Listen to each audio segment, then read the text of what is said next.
Alright, so we're here to talk about Super Smash Brothers, right? The franchise has a pretty huge legacy spanning like a couple decades, so there's kind of a lot to unpack here. So, Super Smash Brothers. Probably heard the story before about how this Sakurai guy basically, I don't know, he didn't have full permissions and he had this Dragon Fighter game and he tried attaching the IPs to it and showing it to his bosses. And they loved it because it was amazing. And we got the awesome fancy commercial. Nintendo characters beat each other up and stuff. It's great. It's all good stuff. And the game was super good. It kind of introduced a different style of a fighter, whereas most fighters you'd see in the past until this point would be mostly like Mortal Kombat or like Street Fighter or Tekken. So now we have this game that has like this different type of like system where the objective is knocking your opponent off the stage. Each time you hit an opponent, the damage is determined by percentage that's added up onto your enemy. And then the higher this percentage is, the easier they're knocked off the platform, right? And I guess this is the part where I'm supposed to just start talking about Melee, right? I can't do it. I can't do it because there's so much more to say here.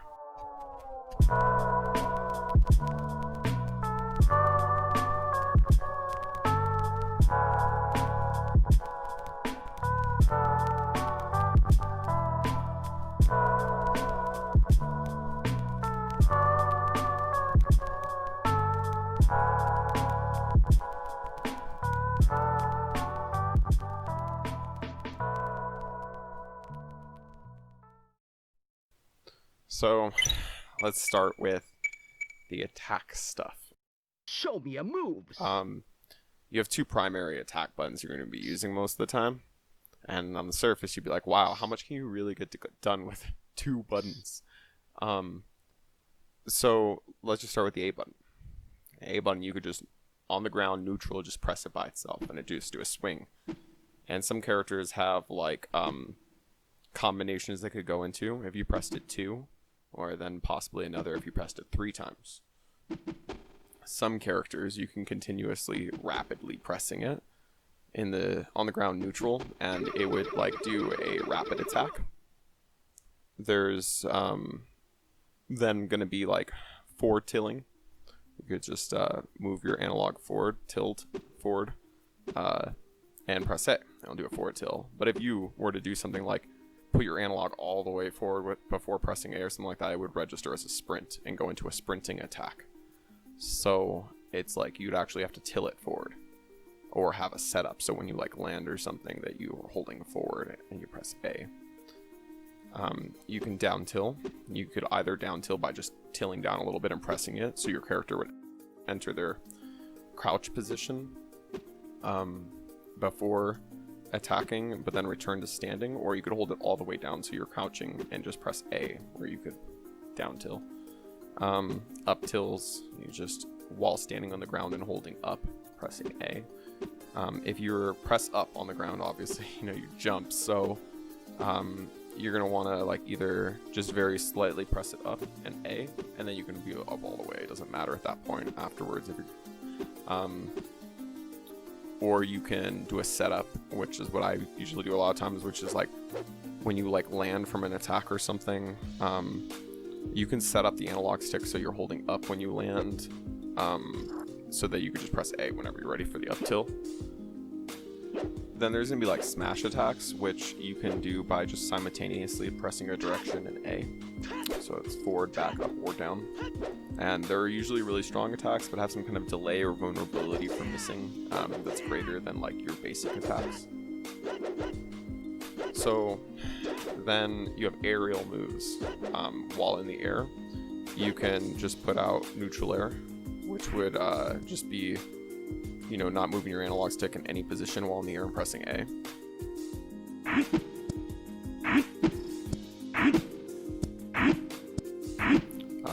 Down air, which is just hold down in the air and press A. up air. Same thing, up in the air and press A. And then you have back airs and forward airs. And you just either hold back to your character's orientation or forward for each of these. And then a lot of these moves, it's a sort of a more advanced mechanic, but you'll see that a lot of these moves, especially like down airs or up airs for a lot of these characters, or even some of the forward and back airs, like if their animation is going to make contact with the ground, it will create this like moment when you can't do anything. And there is a way to like skip this animation by tapping the shield button at just the right time. And it's easy to get comfortable kind of learning these two if you like kind of spam tap and learn to find the window, and eventually you'll put less and less shields up. You'll be able to sometimes get this like, you know, without shielding at all, which is kind of the goal. But even throwing up a shield for like a split second from spamming, trying to nail this window to skip that animation is worth it. Speaking of jumping and aerial attacks, something that's like key for all of this too is learning the short hop. And now we're entering territory too with these cancels and short hopping, where it's like, did these developers really mean to do all this stuff? Because some of it is like, I don't know. It's not exactly intuitive to pull off cancels or short hops. Like, I didn't know about these things until somebody told me about them when I was like older, and I played the game since release. So, whether intentional or not, it's amazing. And if you just very, very quickly and lightly press one of the jump buttons, the C buttons, you'll jump half height. And there's like different variables of like how high this jump can be with how you press this button. And so a good way to practice getting used to this is you should think of it as like when you're learning how to do it, if you're going to mess up, your messing up should result in you not pressing the button at all rather than a full hop. It's almost like a very light like twitch of pressing this button. And then when you get used to these short hops, you can combine them with aerial attacks, and it becomes very useful for like hitting opponents on the ground with an aerial attack. And then you can use the other trick I mentioned earlier, like cancels, to like lead into combos. So like you could Kirby start off with a down air, for example, forward air, and then when you land on the ground in front of your opponent, you can just cancel with shield, switch right to like an up tilt, and have everything set up and combo off of that, just as like a rough example. So you use B to do all your special attacks. These are all pretty drastically different for different characters. So like for Kirby, like B or over B is just going to be like sucking in an opponent. And you can do like, if you're facing one direction but you want to turn around and do your neutral B, you can just hold that direction and press B, and it will change the direction of your character and do that. Like Link though, like his B would be his boomerang, but then it like changes depending on how you use it. Like if you forward B like a smash move, it would throw it twice as far, twice as fast. Also, whenever you B or forward B with Link, you can immediately after press like a diagonal direction up or down in front of you, and it will throw the boomerang diagonally like that. Each character has like a down B, so like Kirby would be like rock form, which you can cancel again too by pressing B while falling. Link's got bombs with down B, and you can light toss by pressing A, or power toss by pressing like what would be forward smash, or pressing down B again while holding a bomb will auto power throw it forward. And then each character, I should say, each character has an up B. They're not all recoveries though, like Jigglypuff and Yoshi have up Bs that aren't recoveries. There's probably a lot of people out there who would like discredit a lot of these characters as being like non-viable or like low tier. Good examples of these characters would be like Samus, Luigi, or Link. I don't fully agree with that. I would agree in a sense of like some of these characters are harder to learn and apply than other characters, but I wouldn't say that they're just not viable. Like, for example, I don't know, Samus has one of the longest kill confirms in the game. The charge shot that with the reach that has, like no other character can like have a kill confirm of that distance. You can really catch people off guard a lot of times, and it could be spooky.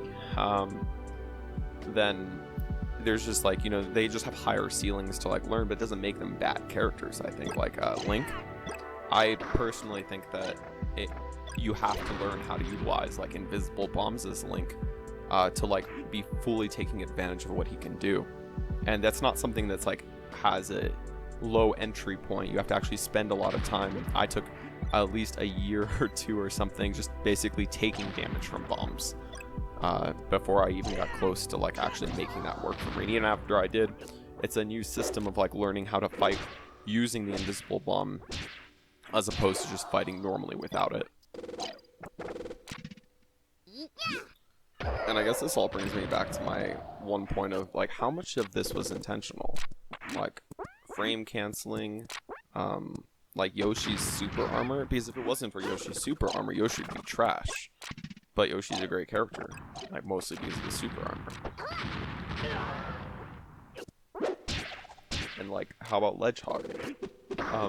If you don't know, that the ledge hogging is like the super fun thing you can do, where basically when somebody's coming back in, and you know that they're only going to barely be able to make it just to where they grab the edge, you can quickly go grab the edge before they do. And you just can't grab anything and they fall. Also, talking about like coming back from outside the map, there's edge guarding, which is like a huge core part of gameplay, which is you just need to, it sounds simple, but you just need to make sure they don't come back in at all. They can't grab the edge, they can't come back in at all. And different characters have different ways that they go about accomplishing this. You know, Link might be able to help a little like with that, using like some projectiles farther out, and then when they get closer, coming with a like back air or forward air, you know. Whereas to somebody like Kirby is probably going to be trying to set up a spike down there if they start to come back in or something.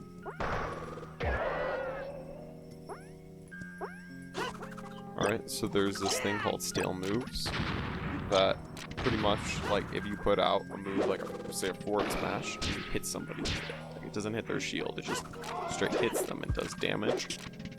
Then, if the next move that you hit them with is a forward smash again, and it hits them to do damage, that it's going to, like, cut the amount of damage that it does and how far it sends them due to being stale. And you can make them move fresh again by doing most moves, depending on how strong they are, become full fresh again with like 1 or 2 hits. You can hit with any other attacks, you can have to hit the opponent and deal damage with them, and it makes that forward smash, for example, fresh again and do full damage. Some moves, if the percentage of damage dealt is very low, then it doesn't really affect it, like if because it's the way it cuts it by a percentage isn't enough to actually bring the damage down. So you can pretty much use those moves as much as you want without them becoming stale. The way the N64's analog was set up to like read movement is actually has a lot of range for precision. So you can even do something like throw out a forward air while starting to move backwards, stuff like that. And from what I understand, I think it's something to do with like the range on an N64 controller. It's set up to have more potential inputs as opposed to the controllers on future systems. You can do this like pivot thing. So that's like when if you try to hold a direction all the way fast and then change your direction, it'll probably like result in you seeing your character do this like big turn where they're turning and start to move in the other direction. But like if you didn't leave that first input out for long, you just like immediately when you did it switched to the other direction, you'll notice that it skips the animation for the turn, which doesn't sound like a big deal but can be super helpful, because like I could be in a situation where I know somebody's gonna throw an attack at me where we're both standing on the ground by each other, and if I could like just throw one direction, so the moment that the attack comes out, I've stepped away, and then immediately throw back the other direction and go back in for an attack. It's very fast. Also, there's the grabs, which if you grab somebody and press forward or back, it does different types of throws. And then like the shield, and you can also like on a plat, you can press down to fall through it, and you can even hold shield and press down to fall through it. There's a couple ways to enter like a state of invincibility too. When you grab the edge, once you've actually grabbed it, you have a couple seconds where you're flashing, indicating you're invincible. When you first depart from the platform, when coming like to start a new life, you're also invincible for a few seconds. And when rolling or super rolling, you're going to be invincible like during the actual rolling animation of it. There's a moment where you're invincible. But then your actual starting of your roll and end would, when you come out of the actual roll itself, would put you back towards vulnerability or with your shield up.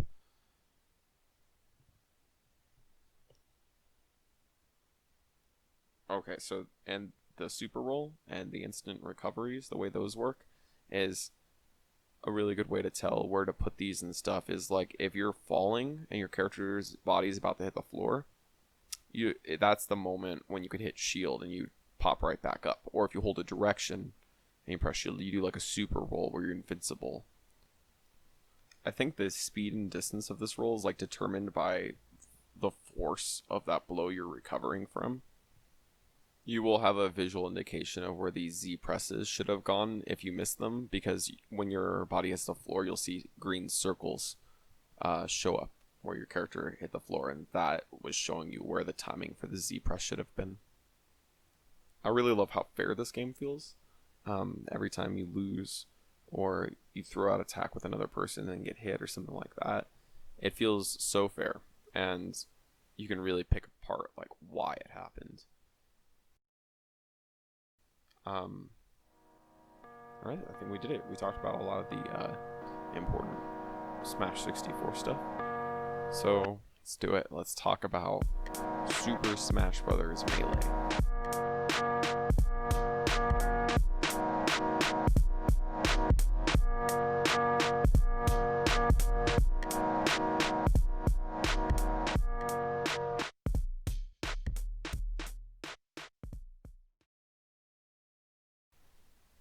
I remember when this game came out, it was like everybody was hyping so hard. I like took a break so I could play the new Smash game and really experience all of it.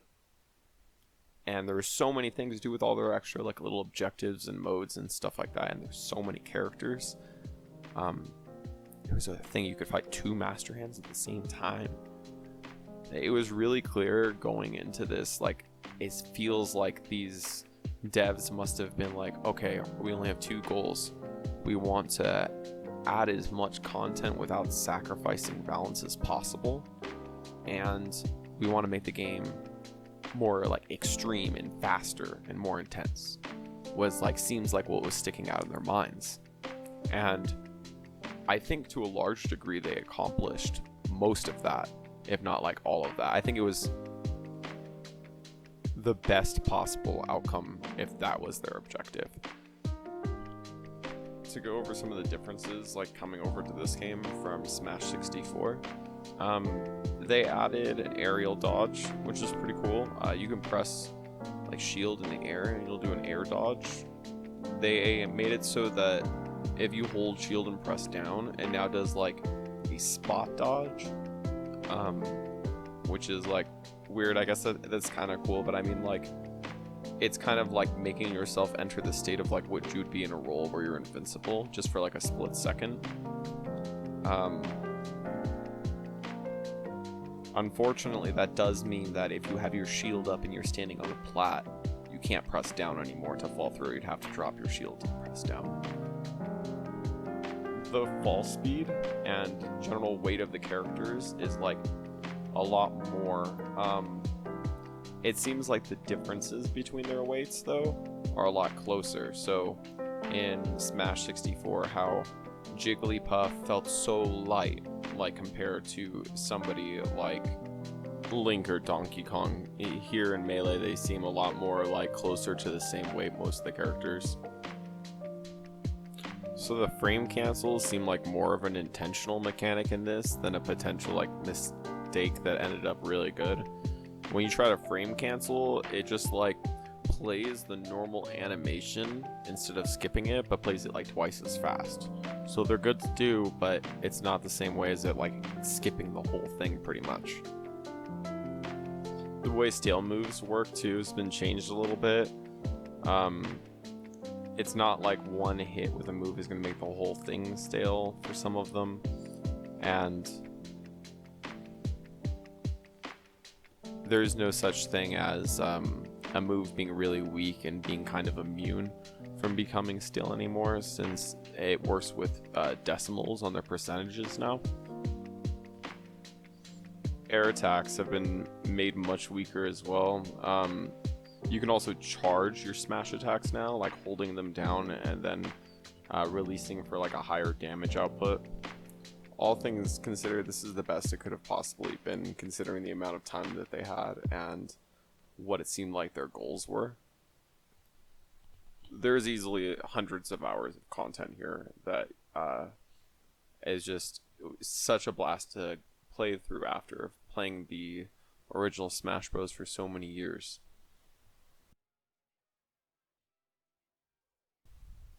But then, I don't know, it's like slowly I started kind of moving more and more towards the original Smash Brothers again.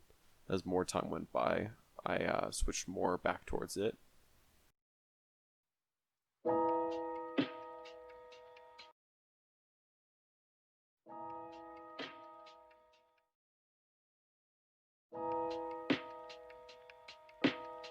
And then Super Smash Bros. Brawl was released.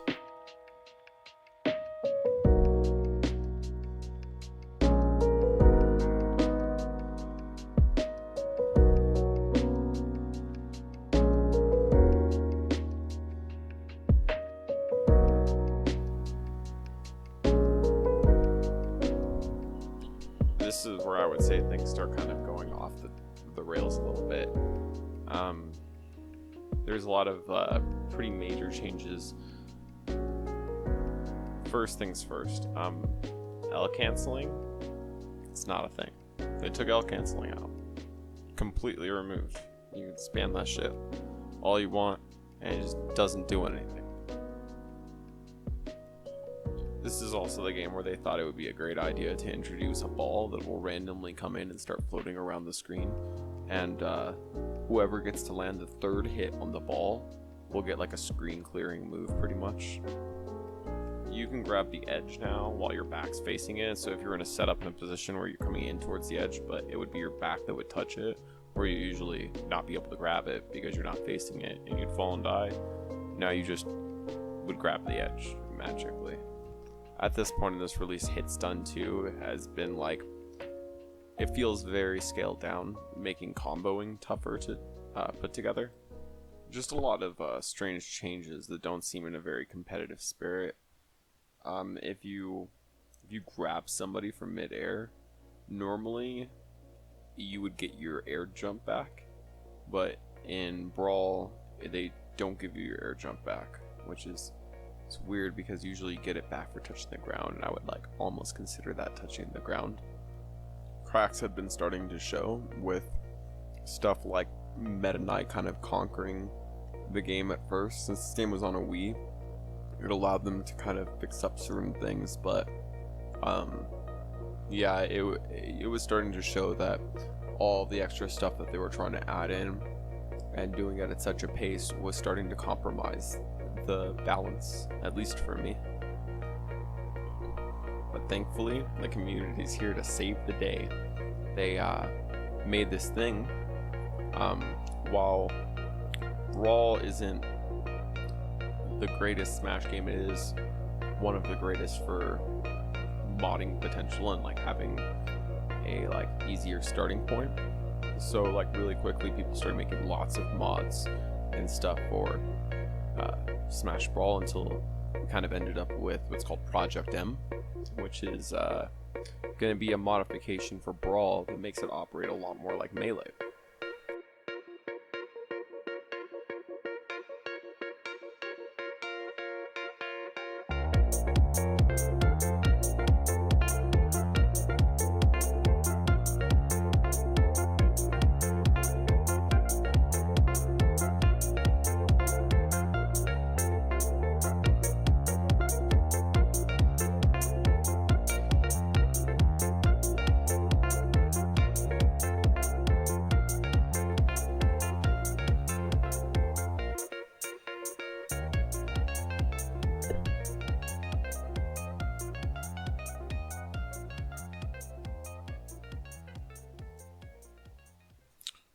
So Project M is like a fix on Brawl that they made, like an overhaul for a lot of stuff that makes the game just better. I didn't know this until going into this now, but apparently they like expanded upon that, and now they have a Project Plus, it's called, and that's what you're seeing here. And I went to load it up and try it out, and it's pretty great, honestly. I like it's a pretty good sign when you want to play more games as opposed to like when I was taking the footage for Wii Brawl. It was like after taking footage for like 20 minutes, I was like, I'm done. Whereas this one, after 20 minutes of footage, I was like, I kind of want to just keep playing more matches. So we did. Yeah, it's really nice. It's they've definitely fixed up all the movesets and stuff so much that like you can play as any of these characters and like fight and just feel like you're on more of a level playing field, and like there's more balanced and your efforts are more rewarded. Like if you play good, you just do better for the most part, as opposed to like a lot of what we were seeing in Brawl for the Wii. I think Roy might be a really good example of this. Like, I don't know, I always felt like he was just felt less than Marth, and I don't know if it's just me, but on here it feels like really fun to play as him. Like, his nair is fire. I'll leave a link to their site in case anybody wants to try it out. It's really easy to set up, and you just need to have the Brawl ISO. So as long as you can scoop one of those up, you can go ahead and give it a shot. Easy peasy. Okay. So now we're going to talk about the next Smash Brothers game. There's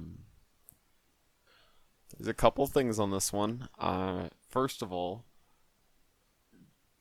capturing footage for it is a little bit more of a struggle because you could save replays, and they had a way you could like upload them to YouTube, but you had to go through this thing called like Miiverse. And then Nintendo one day was like, let's go ahead and shut that Miiverse down. And then you know how they had the they fixed it so they have the workaround, so you don't have to go through Miiverse anymore. It uploads straight to YouTube. I'm just joking. Of course Nintendo didn't do that. They just left it. So it was just left in a state where it couldn't do that function anymore. So like the game that you bought that had a function, they removed it. And you can't upload them to YouTube or anything like that anymore. And also, I admittedly know next to nothing about this game. Sounds like it's going to be great, right?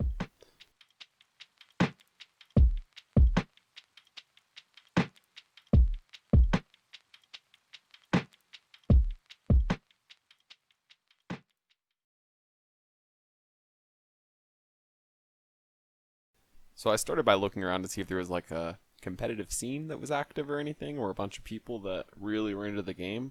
And after going through a bunch of servers and looking around a bunch, there wasn't a bunch of people, but I found, somehow by some miracle, the right person. His name is Zenji. He's got those fire smash 4 combos. He's going to save the day on this section. So I'm going to go ahead and fuck off and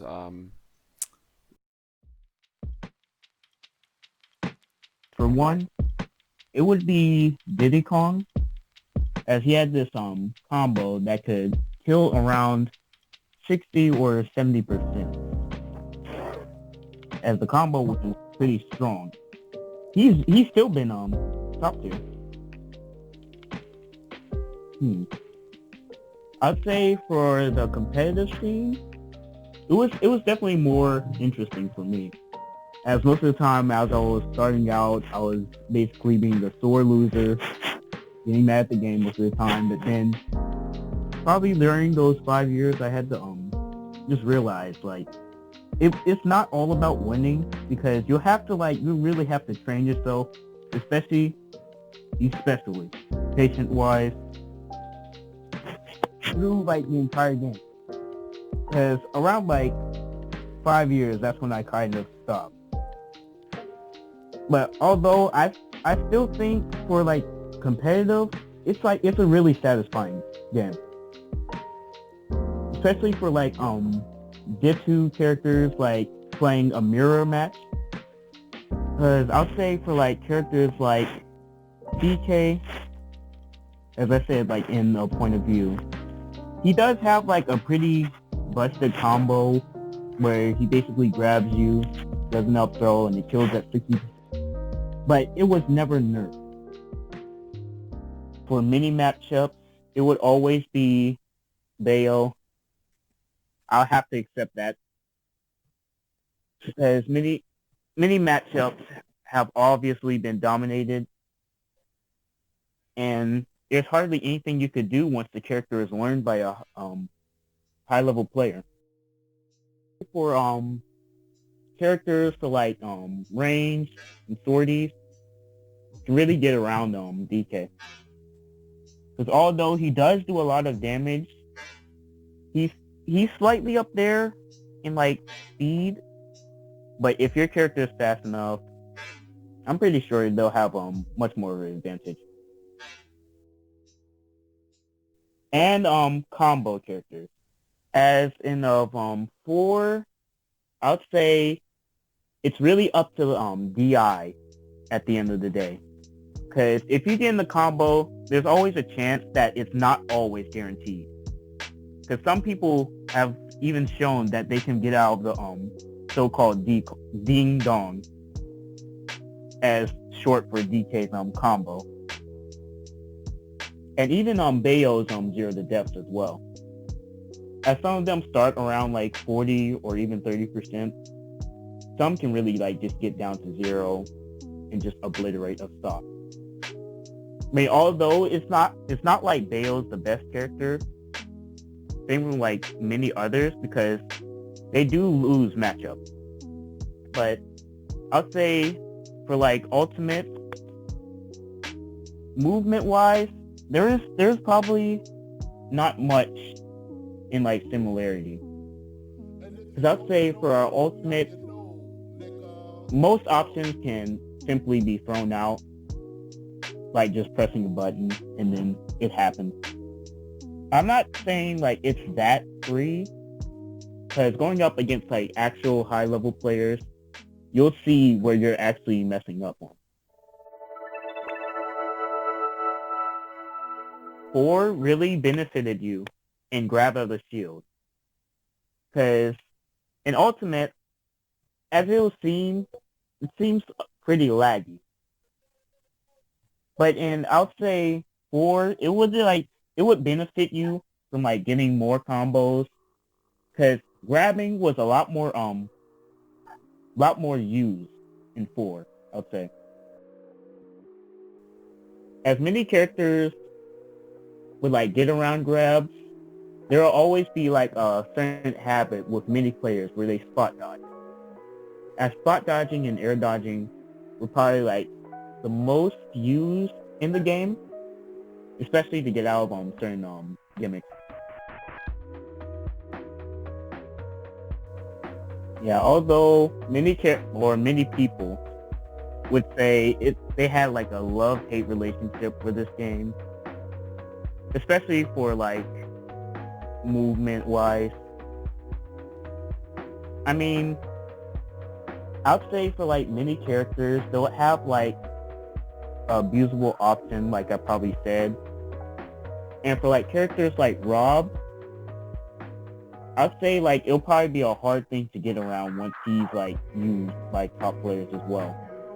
Because there's been many characters shown in like in the competitive scene to just really get around matchups in an insane way. But most of the time, since Rob is like kind of a heavy, I'm not too sure if he's like heavy or midweight. But I'd say he's still combo material for DK as well.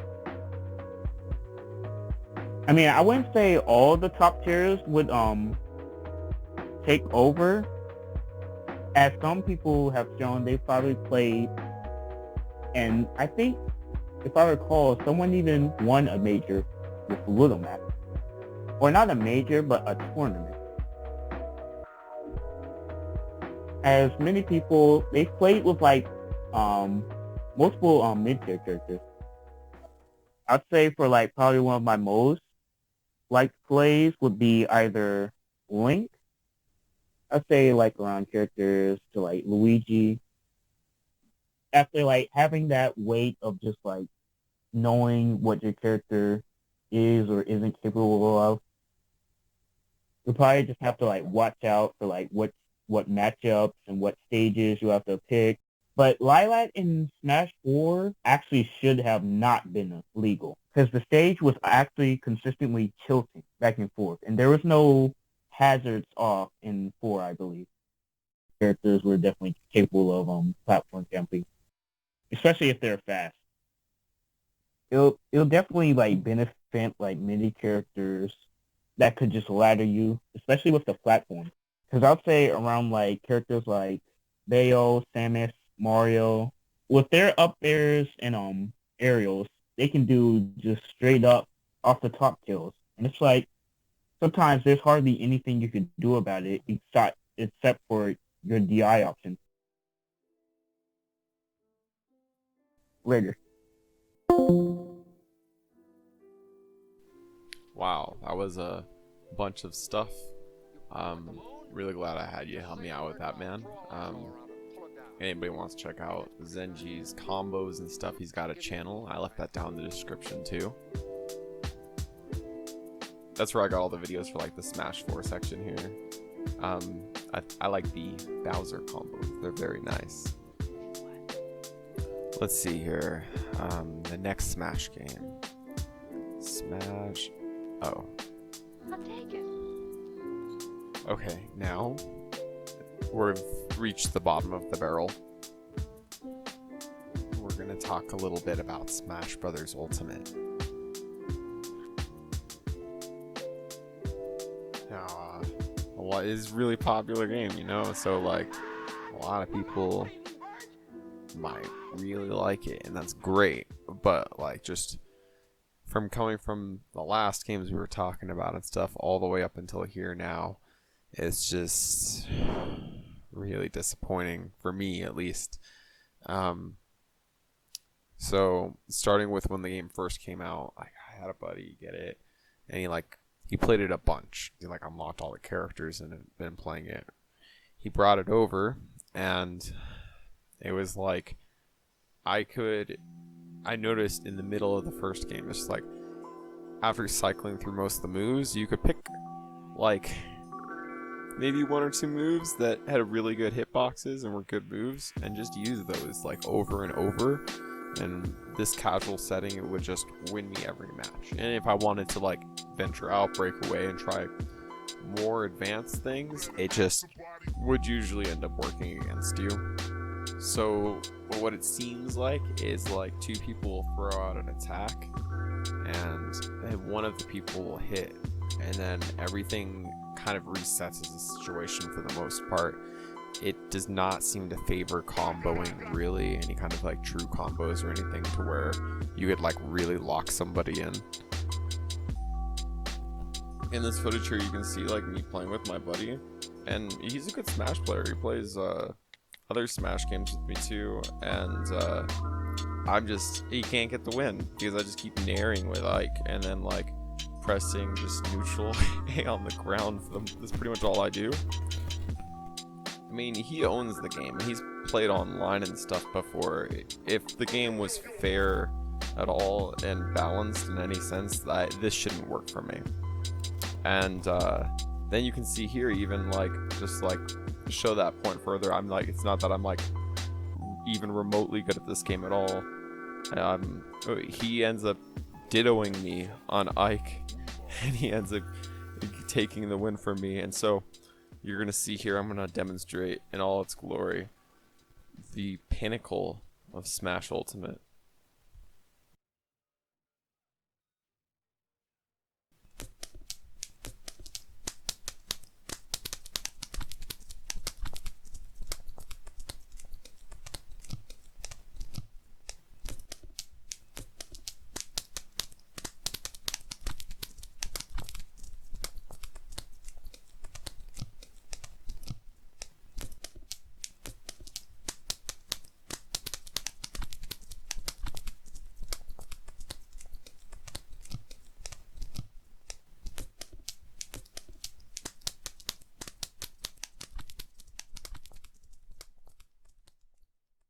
Yeah, I really don't know what else to say about this one.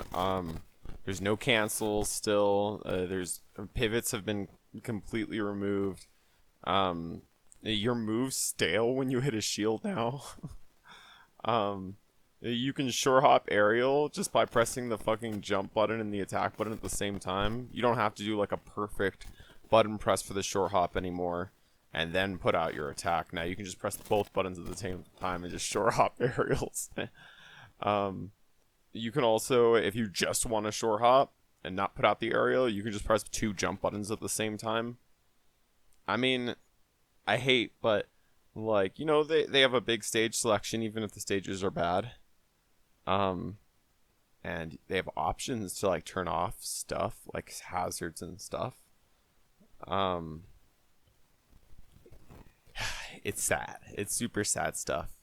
But there's a light of hope once again, and you know who it is. It's the community, and they made something amazing that just brings everything back full circle and is just beautiful.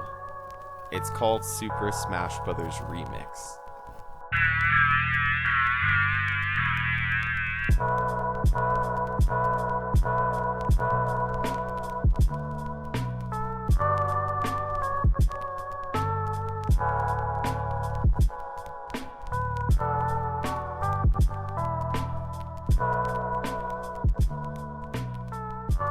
And I can't even describe how amazing it is. It plays on original hardware. You could just play it on your 64. That's what I've been doing. You can play it on your computer if you want to. You know, they added tons of new characters with their own movesets and styles for comboing. Like, for example, they added Ganondorf and Dr. Mario, right? But they're not like rips of like how they were in like Melee. They are completely fresh and like their own thing and way of combos. It's really awesome. They just recently put Bowser in. They put Young Link in. They put Lucas in. It's awesome. You know, you can get some of that mad piano. They have tons and tons of new stages. They're all super balanced. They have the option, like, to switch it out to be different battlefield styles for the original stages. It just makes so many more viable stages for competitive play. And when I loaded this up, the first time I remember, I wasn't expecting it to, like, replace me playing 64 anymore. I just thought, oh, this would be a fun thing to mess around with for a while. And then after seeing, like, the level of, like, dedication to, like, making these characters and everything and the stages just so balanced and, like, great, it is. It's the main Smash Brothers game I play now, and it's awesome. You can play online with people, too. It gives you the option to be able to turn on or off hazards in the stages. Lots of music selection. You can go in and change all the sounds and stuff, so it's like you can play without music in the game, so you can still have the sound effects and play your own music, which is something I always used to have to like use a Game Shark or something for to accomplish, which is kind of tedious. Yeah, and they have tons of new music added too. You can shuffle the music, so you can leave the music on, but it plays random musics off the soundtrack for every stage you play. There's just so much here. Really, I'll leave a link for their like Discord server or something too in the description with everything else. And I think that's it. I think we talked about all the most notable Smash games. I mean, if anything, this is just a reoccurring example of it doesn't matter how much this huge company throws their franchises in the trash, that there's always going to be people out there who are committed enough to like bring it back to its full form.